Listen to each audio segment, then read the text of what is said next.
तो अनअकैडमी का जो अनलॉक 20 ऑफर है उसको एक्सटेंड कर दिया गया है। अब ये फरवरी 19 यानी कि कल तक वैलिड होगा। इसमें आप अगर हमारा रेफरल कोड यूज़ करते हैं जो कि मैट्रिक्स 10 है, तो इसमें आपको सीधे 20% ऑफ मिल जाएगा, चाहे आप कोई भी अनअकैडमी का सब्सक्रिप्शन लें। कंपलसरी नहीं है कि वो डिफेंस फील्ड का हो, वो किसी भी फील्ड का हो सकता है। साथ ही साथ जो एनडीए का प्रैक्टिस बैच है सुपर 30 के नाम से, वो स्टार्ट हो रहा है 18 फरवरी से और 31 मार्च तक चलेगा। अगर आप अभी ज्वाइन करना चाहते हैं तो ये अपॉर्चुनिटी अच्छी है, 20% ऑफ मिल जाएगा आपको सब्सक्रिप्शन में। बाकी मिशन सीडीएस ओटीए और मिशन सीडीएस आईएमए 16 फरवरी से चालू है, आप ज्वाइन कर सकते हैं। ये 45 डे का बैच कोर्स है। अगेन यहाँ पर आपको 20% ऑफ मिल जाएगा हमारा रेफरल कोड मैट्रिक्स 10 यूज करने पर। फाइनली अगर आप एयरमैन की तैयारी कर रहे हैं तो वाई ग्रुप का जो बैच कोर्स है वो भी चल रहा है 16 फरवरी से और ये 16 अप्रैल तक चलेगा। तो यहाँ पर भी आप अपनी जो तैयारी है उसको पॉलिश कर सकते हैं।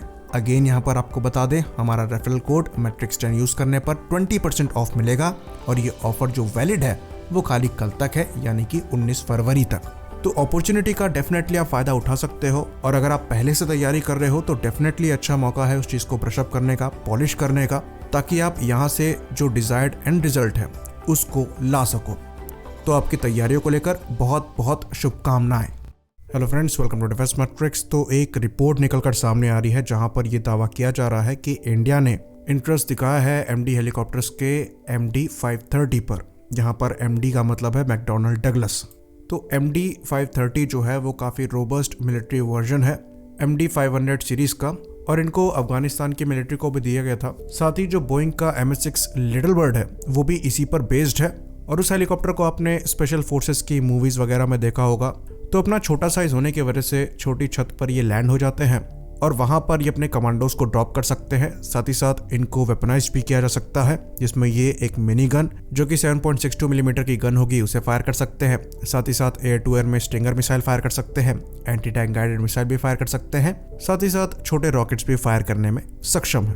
तो बेसिकली ये स्पेशल फोर्स यूनिट को ड्रॉप भी कर सकते हैं और उन्हें क्लोज एयर सपोर्ट भी प्रोवाइड करा सकते हैं काफ़ी सक्रिय जगहों पर। तो अर्बन ऑपरेशंस के लिए ये हेलीकॉप्टर काफ़ी ज़्यादा डिसेंट माने जाते हैं और इन्होंने अपनी कैपेबिलिटी को पास्ट में प्रूव भी किया है। बाकी कैरिंग कैपेसिटी की बात करें तो क्रू में यहाँ पर पायलट और को पायलट तो लगते ही हैं। साथ ही अगर स्पेशली मॉडिफाई किया जाए तो हार्नेस के साथ आप यहाँ पर 4 एक्स्ट्रा ट्रूप कैरी कर सकते हैं।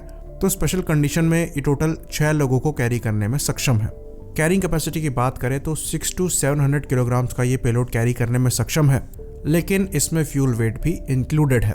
तो इस हेलीकॉप्टर को लेकर क्वेश्चन ये पूछा जा रहा था कि अगर हमारे पास खुद का लाइट यूटिलिटी हेलीकॉप्टर है तो इन हेलीकॉप्टर में इंटरेस्ट दिखाने का मतलब क्या है। तो पहले ये चीज़ क्लियर कर दे कि जितना अंतर चेतक और चीता में है उतना अंतर LUH और MD 530 में है। दोनों सेम कैटेगरी के हेलीकॉप्टर नहीं है। इवन जो MD 530 है इसकी कैरिंग कैपेसिटी और सर्विस सीलिंग चीता से भी कम है। और खाली यही दो चीज नहीं, इवन जो डायमेंशन भी है वो MD 530 का कंपैरेटिवली चीता से कम है।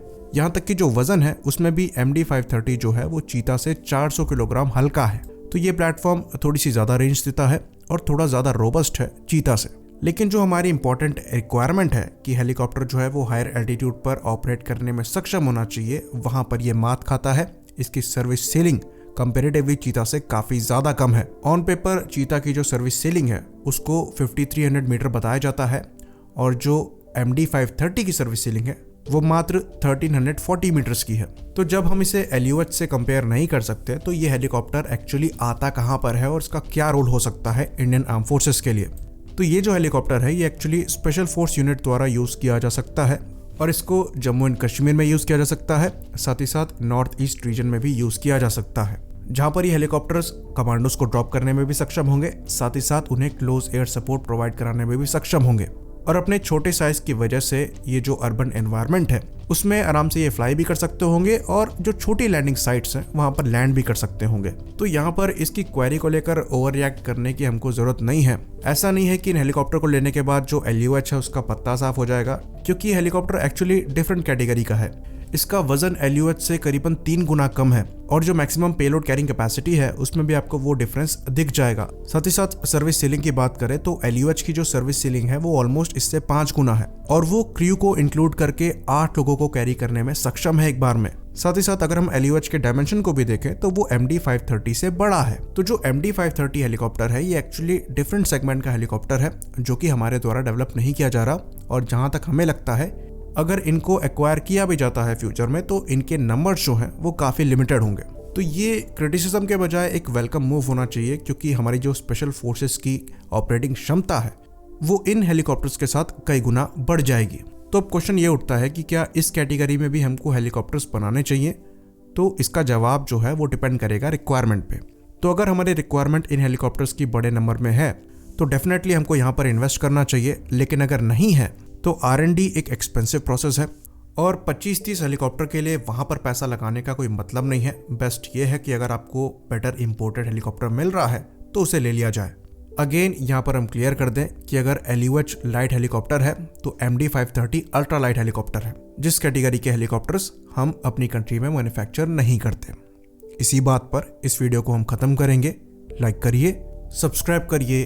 जय हिंद।